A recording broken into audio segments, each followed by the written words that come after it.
If you were describing Luke Rockhold as a fighter to a blind man, how would you go about that? Well, this is a different one. Explaining Luke Rockhold to a blind man.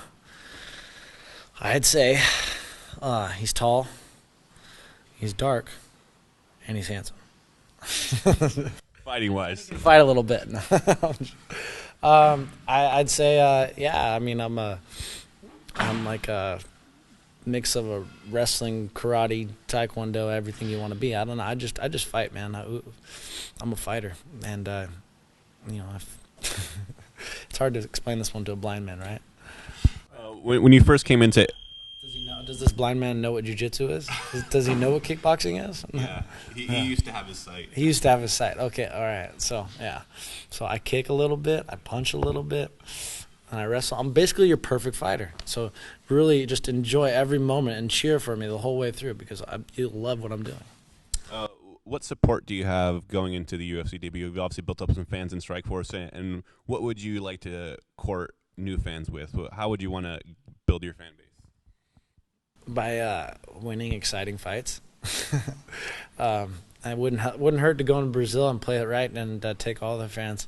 I know they have a big following in Brazil, and I've always had good ties in Brazil with friends and fan base. So I plan on going out there and putting on a performance and taking all those fans back home with me.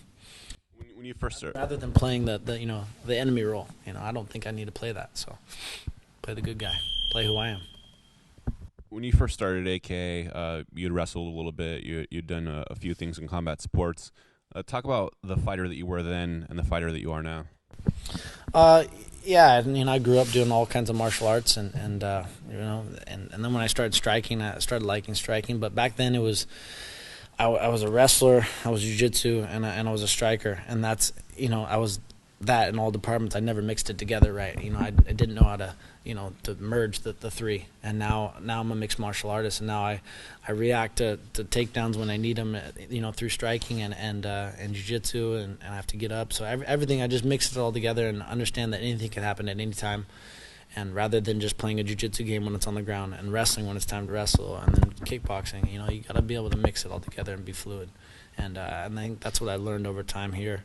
And the way we spar here is just full live sparring, hard goes. And so I think that is just built into my head over time, and just aware of anything at any time. Consider yourself a fighter first, a martial artist first? I consider myself a martial artist.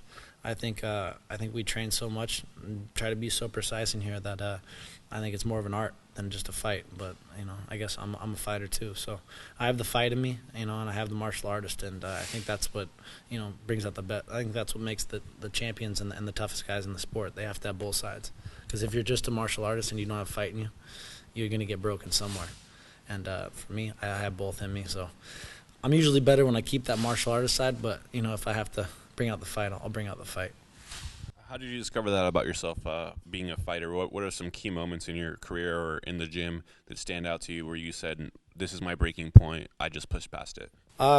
Key moments, where I just got into some street fights, and I got hit in the face, and my reaction was to hit him back.